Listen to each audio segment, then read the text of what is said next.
Rumah paling ramah di gang itu ternyata menyimpan rahasia paling dingin, sebuah freezer, plastik hitam, dan suami yang hidup dengan dua wajah. Pertanyaannya sederhana tapi mengerikan.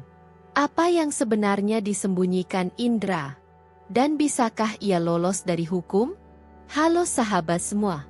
Semoga kita semua diberi kesehatan, rezeki yang halal, dan hati yang tenang. Sebelum mulai, silakan subscribe, aktifkan loncengnya, like dan share bila cerita ini bermanfaat. Tulis juga asal kota teman-teman di kolom komentar, biar kita bisa saling sapa. Gang di pinggiran Surabaya selalu hidup sejak matahari menjemput embun. Di sanalah berdiri rumah bercat gading dengan pagar besi berkarak. Bunga kertas menjuntai dari pot besar, memberi warna pada teras. Warga menyebutnya rumah paling hidup karena setiap pagi Indra menyapu halaman sembari menebar sapaan. Selamat pagi, Bu Yanti. Gimana cucu? Senyum mudah dipercaya, obrolan singkat terasa akrab dan menenangkan. Di mata tetangga, kehidupan pasangan itu tampak teratur. Rendra ulet berdagang perlengkapan rumah tangga di pasar, hafal pemasok, lincah menawar, dan jarang berhutang. Lina lembut, rajin pengajian, ringan tangan ketika ada yang butuh bantuan. Begitu gorden bermotif bunga ditarik rapat dan pintu kayu ditutup, rumah itu berubah. Televisi sengaja dikeraskan, percakapan berhenti sebelum tuntas, langkah-langkah malam diperlambat agar tak menimbulkan suara. Beberapa bulan terakhir, ritme berubah. Rendra lebih sering pulang larut.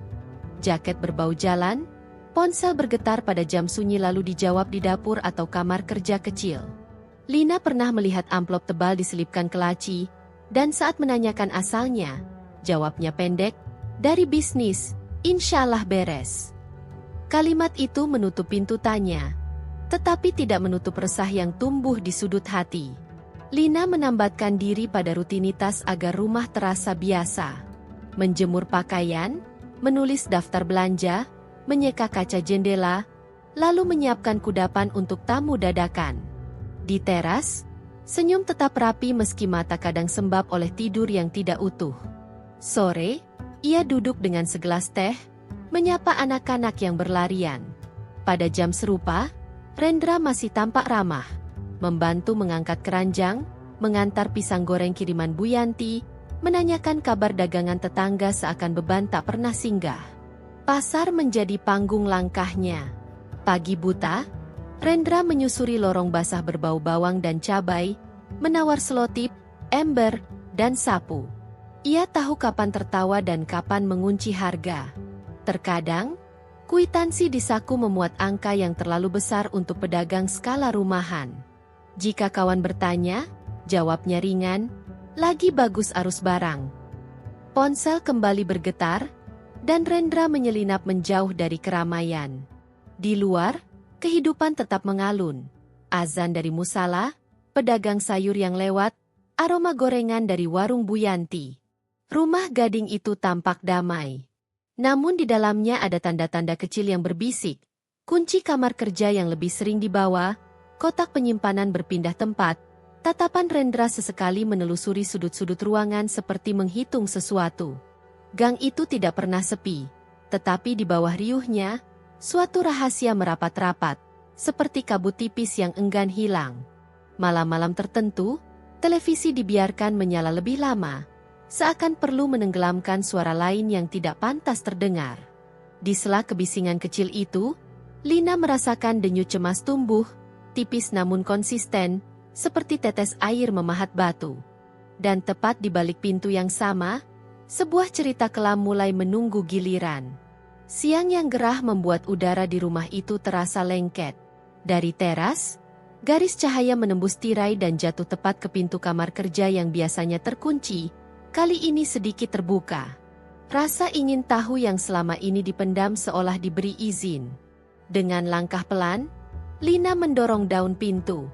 Ruangan sempit itu menyambut dengan bau kertas lembab dan debu yang lama tak terusik. Di sudut berdiri lemari besi tua. Di tengah, meja kayu dengan laci-laci yang catnya mengelupas. Beberapa kardus menumpuk rapi seperti menunggu giliran dibongkar. Kipas langit-langit berputar malas, menyebar debu halus yang berkilau di iris cahaya. Di atas meja tergeletak map coklat terbuka. Lembar-lembar kertas di dalamnya dipenuhi kolom angka besar. Sebagian diakhiri catatan cepat, lunas, jatuh tempo, belum bayar. Nama-nama yang tercantum bukan pelanggan pasar harian, terdengar asing, beberapa disertai inisial dan kode seperti jadwal atau rute. Nominalnya tidak sepadan dengan skala dagangan ember, sapu, dan selotip. Di sisi map, ada kwitansi dan struk yang seolah menjadi alibi, tetapi jumlahnya tak sinkron dengan angka di daftar. Napas Lina menahan gelombang cemas. Jemari merapikan kertas agar posisi kembali sama, sepresisi sebelum disentuh. Laci pertama membuka suara berderit kecil. Di dalamnya, plastik hitam berisi bundel uang diikat karet, rapi, tebal, dan terlalu banyak untuk perputaran seorang pedagang kecil. Laci kedua menyimpan buku catatan saku. Halaman-halaman berisi angka berpola, panah, dan tanda silang yang menyiratkan arus keluar masuk. Di lipatan buku, selembar kertas kecil menuliskan alamat singkat serta waktu malam hari. Laci ketiga, yang terasa paling berat, menyimpan ponsel lama. Saat dinyalakan, layar menampilkan deretan pesan singkat dengan format dingin, angka-angka panjang, koordinat sederhana, dan frasa pendek seperti barang tiba, antar jam 2.10, titik lama. Tidak ada sapaan, tidak ada nama, hanya mekanik, fungsional, dan rahasia. Langkah dari halaman terdengar samar. Lina spontan mematikan ponsel, mengembalikannya, menutup laci, lalu merapatkan map coklat. Pintu depan berderit. Suara sandal Rendra menyapu lantai koridor. Sekejap kemudian, siluet berdiri di ambang. "Kenapa di sini?" tanya Rendra dengan nada datar yang menahan curiga. Senyum tipis dijawab lain dengan alasan sepele. "Haus, mengambil air." Rendra mengangguk, melewati ambang, lalu memutar kunci kamar kerja dari dalam. Klik kecil itu terdengar seperti garis batas baru. Sore turun, rumah kembali tampak normal. Di ruang makan, semangkuk sop mengepulkan uap. Suara sendok mengetuk piring memecah hening. Percakapan dibuka hati-hati. Tentang pasar, tentang pemasok yang menekan, tentang hutang yang katanya masih bisa diatur. Ketika sumber uang ditanyakan, jawaban pendek kembali terucap. Dari bisnis. Tatap mata menegaskan kalimat yang sama, jangan menyelam lebih dalam. Di teras, anak-anak tetap berlarian, Bu Yanti lewat dengan kantong gorengan, dan gang kecil itu kembali ramai. Hanya saja, bagi Nadia, ruangan sempit di balik pintu terkunci kini bukan lagi sekadar tempat arsip. Tempat itu telah berubah menjadi simpul gelap yang menghubungkan angka besar, alamat samar, serta jadwal malam, rangkaian pola yang, bila diteruskan, bisa mengarah pada kebenaran yang tak ingin didengar siapapun. Malam turun pelan bersama sisa rintik hujan, meninggalkan aroma tanah basah di halaman. Suasana rumah redup. Hanya lampu dapur berwarna kuning yang menyala seperti kunang-kunang kehabisan tenaga. Dari ambang koridor, Lina menangkap sosok Rendra berdiri membelakangi pintu. Tangan kirinya membuka tutup freezer besar. Tangan kanan mengangkat plastik hitam yang diikat rapat. Gerakannya rapi, terukur, seolah sedang memindahkan barang pecah belah. Uap dingin merayap keluar, mengembun di permukaan meja, dan menampar udara hangat dapur. Di sela desis mesin pendingin, terdengar gumam pendek nyaris tanpa nada. Tidak ada yang boleh tahu. Pagi berikutnya, rumah kembali memainkan peran lama. Rendra menyapu halaman, menanyakan kabar cucu Bu Yanti, lalu mengunci pagar 2 kali sebelum berangkat. Dari balik tirai, Lina mengamati kebiasaan baru. Kunci kamar kerja selalu dibawa, pintu belakang diperiksa berulang, dan ponsel diletakkan telungkup, layar menghadap meja. Hal-hal kecil itu seperti pasir dalam sepatu, tidak terlihat, tetapi menggesek langkah setiap saat. Menjelang tengah malam, ketika jam dinding menelan detik dengan malas, Lina memberanikan diri menyusup ke dapur. Lantai ubin dingin mengirim gigil dari telapak kaki. Freezer berdiri di sudut, putih pucat, menyatu dengan tembok yang lembab. Tutupnya diangkat perlahan. Uap dingin menyembur, membawa bau logam tipis yang menusuk indera. Tutup langsung dijatuhkan kembali. Tenggorokan kering, napas mengeras, tangan mencari pegangan pada tepi meja. Tidak ada teriakan, hanya detik jam yang kembali terdengar lebih keras dari biasanya. Sejak kejadian itu, ruang-ruang rumah terasa mengecil. Koridor memendek, sudut-sudut merapat, dan dapur seperti menyimpan mata tak terlihat. Lina mulai menata siasat senyap, mencatat pola jam keluar masuk, menyimpan ingatan tentang angka-angka yang pernah terbaca, menghafal posisi benda agar setiap perpindahan dapat dikenali. Semua dilakukan tanpa bunyi, tanpa jejak, seperti menulis di atas air. Rendra juga berubah. Senyum pada tetangga tetap mudah, tetapi di dalam rumah tatapan menjadi penggaris yang mengukur niat. Pertanyaan-pertanyaan ringan berubah arah. Tadi ke warung berapa lama? Ketemu siapa? Tawa pendeknya makin jarang, diganti jeda yang dibiarkan menggantung. Bila malam tiba, televisi dinyalakan lebih keras. Namun ponsel tetap bergetar dalam ritme yang sama. Pendek, berurutan, berhenti, lalu mulai lagi. Seperti kode Morse yang hanya dipahami pengirim dan penerima. Gang kecil di luar tetap ramai oleh anak-anak bersepeda dan obrolan tentang harga cabai. Di antara riuh itu, rumah bercat gading berdiri seperti biasa. Pagar berkarat, pot bunga kertas mengurai warna. Tak ada yang berbeda bagi mata yang hanya lewat. Namun bagi penghuni yang duduk di teras dengan cangkir teh yang cepat mendingin, setiap desis mesin pendingin terdengar seperti metronom rahasia. Tik, tuk, tik, tuk. Mengukur jarak antara keberanian dan bencana. Pada malam-malam tertentu, Lina menutup mata lebih lama, bukan untuk tidur, melainkan untuk menenangkan gemetar di jemari. Doa dipanjatkan tanpa suara, diucap dalam hati agar dinding tidak ikut mendengar. Tidak ada keputusan yang diambil malam itu. Hanya satu kesadaran yang mengeras, freezer di sudut dapur bukan sekadar alat rumah tangga. Di dalam dinginnya, sesuatu berdiam, menunggu momen ketika topeng di siang hari kehilangan lemnya. Saat itu tiba, rumah paling hidup di gang ini akan terduduk, menahan napas, menyaksikan tabir perlahan tersingkap. Malam itu sunyi seperti menahan napas. Rendra masuk kamar perlahan, menatap laci kecil di sisi ranjang, membuka tanpa bunyi. Di sana tergeletak buku harian dengan halaman yang dilipat. Beberapa baris kalimat tentang freezer dan bau anyir terbaca jelas. Rahang mengeras, bola mata menegang. Ketika Lina memutar badan, buku itu sudah berada di tangan Rendra. "Kamu menulis ini?" Suaranya rendah, lebih mirip geraman. Alien menimbang jeda, mencoba meredakan bara dengan kalimat pendek tentang ketakutan dan kebutuhan untuk bicara. Rendra tersenyum tipis. Senyum tanpa hangat. Setelah ini, tidak ada lagi yang perlu dibicarakan. Ia menutup jendela, menurunkan tirai hingga rapat, lalu melangkah ke lemari kecil dekat kepala ranjang. Dari balik tumpukan kain, terambil sebuah pisau dapur yang terbungkus kain lap. Kilau logam memantul pada cahaya lampu meja. Udara di kamar mengental, jam dinding mendadak terdengar terlalu keras. Lina mundur setapak, punggung menyentuh sisi ranjang. "Jangan buat keadaan bertambah buruk," ucapnya lirih.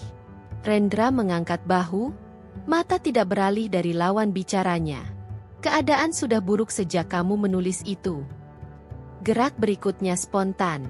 Alien meraih lampu meja, menghantamkannya ke lantai. Bohlam pecah, kamar seketika remang. Rendra tersentak sepersekian, cukup untuk memberi celah. Lina menerobos sisi ranjang, menepi dari jangkauan. Pintu kamar dibuka terburu, engselnya berderit panjang. Koridor disapu semerbak gelap. Satu-satunya cahaya datang dari dapur, kuning redup, berkedip-kedip seperti hendak padam. Di belakang, langkah berat menyeret bayangan panjang di dinding. Tangga kecil menuju ruang tamu dilalap lompatan panik. Pintu depan tertahan, Kunci enggan berputar. Lina memaksa, tangan licin oleh keringat. Dari belakang, napas Rendra kian dekat, mengiris senyap. "Jangan lari," ucapnya, bukan teriakan, melainkan perintah yang dingin. Kunci berdecit, gembok kecil pada pagar dalam ikut bergetar. Pintu masih bandel, kayu tua seperti sengaja melawan. Koridor dipenuhi jejak kaca lampu yang tersebar. Rendra melangkah hati-hati namun cepat, pisau menorehkan kilau pendek setiap kali melewati pantulan foto keluarga di dinding. Tatapan tajam memaku punggung Nadia. Di teras, angin mendorong tirai tipis, menimbulkan bayangan yang bergerak-gerak seperti orang lain ikut berdiri. Gang di luar masih sepi. Hanya suara motor jauh dan anjing yang menyalak 2 kali. Saat roda kunci akhirnya berpindah posisi, pintu terbuka setengah. Udara malam menghantam wajah, memanggil langkah keluar. Rendra meraih dari belakang, kuku menyentuh kain baju, hampir mengunci. Lina menghempas tubuh ke samping, melepaskan diri dalam ruang sekecil telapak tangan. Pintu tersibak lebih lebar, engsel berteriak. Teras menampakkan ubin dingin. Sepatu tersenggol dan terlempar ke halaman. Langit mendung menggantung rendah, sorot lampu tetangga tiba-tiba mengecilar, mungkin karena gerakan mendadak di teras itu. Di ambang batas rumah, waktu seolah melambat.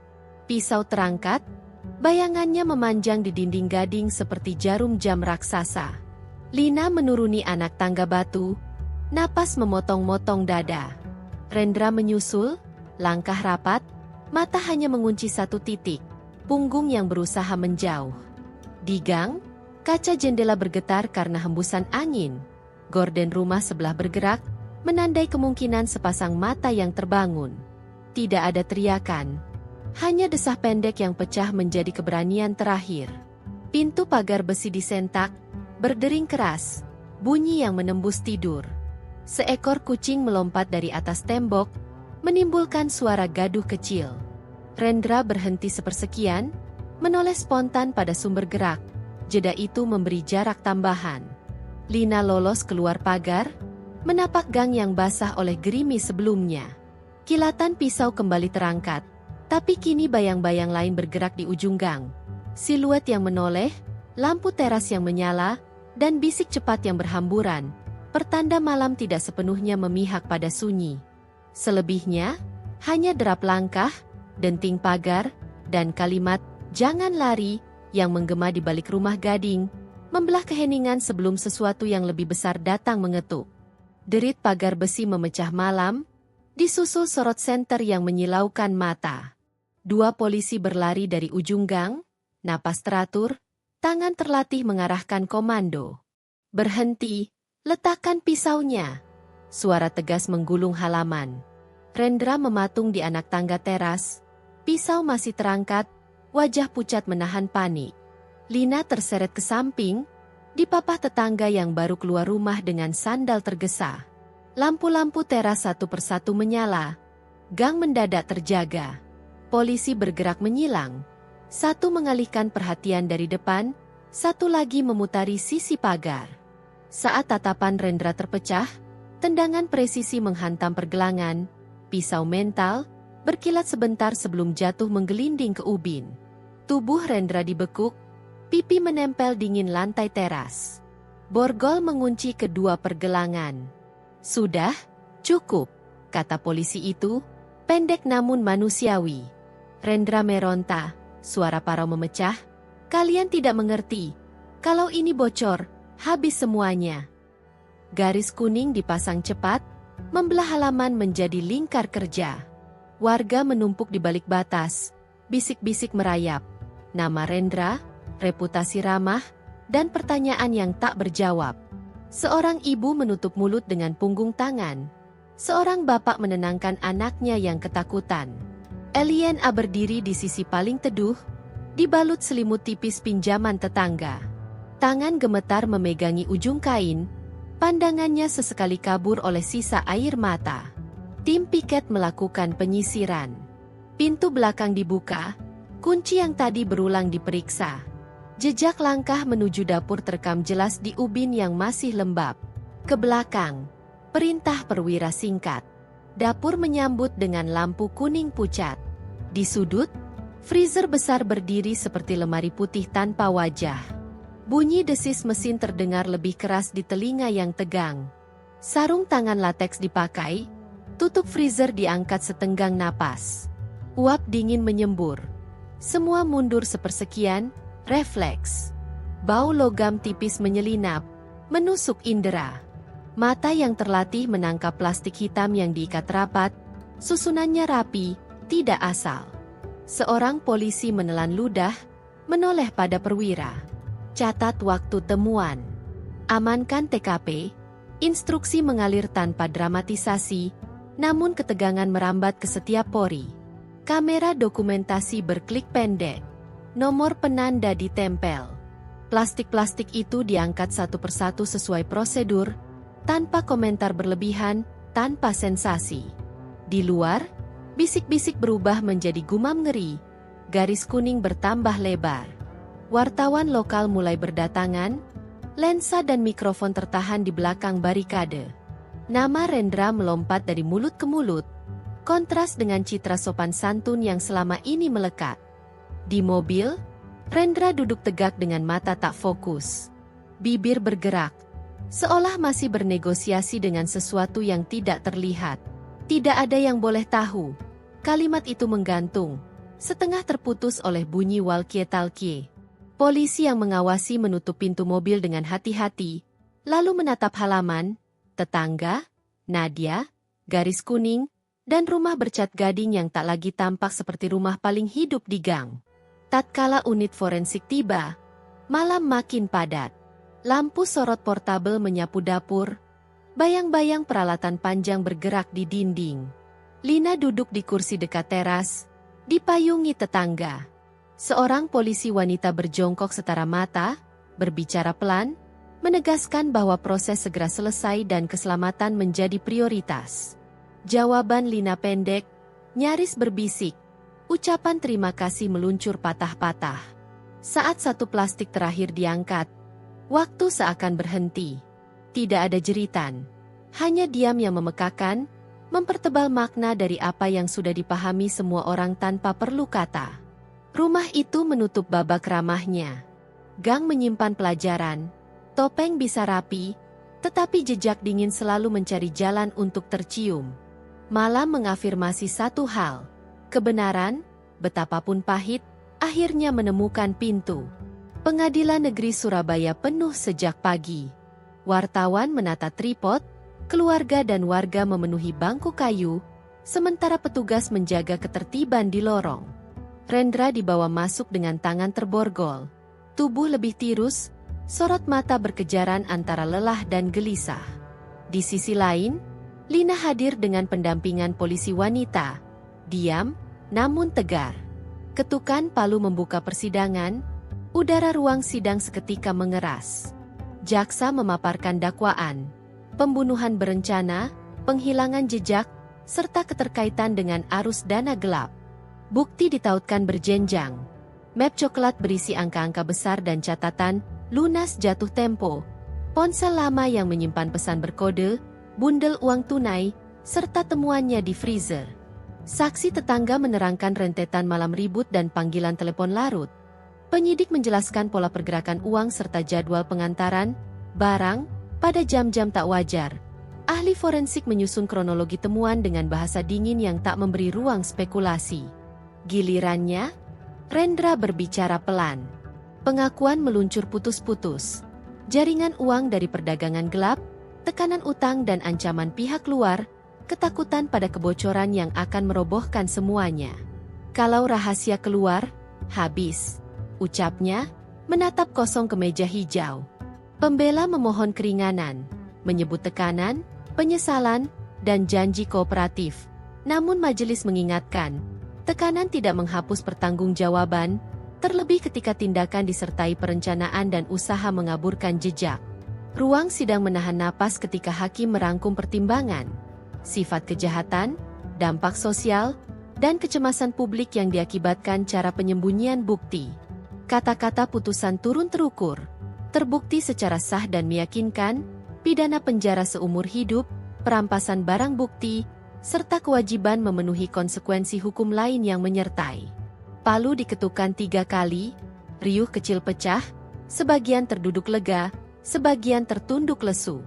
Rendra menutup mata sebentar, lalu berdiri saat petugas menggiringnya pergi. Di halaman, mikrofon dan kamera mengepung. Lina menjawab singkat, ingin tenang, berterima kasih pada warga dan aparat, serta menitip pesan agar siapapun yang melihat tanda bahaya di rumah tak ragu meminta pertolongan. Kalimatnya pendek, namun cukup untuk menutup lingkar panjang yang melelahkan. Menjelang sore, garis polisi di rumah bercat gading masih terpasang.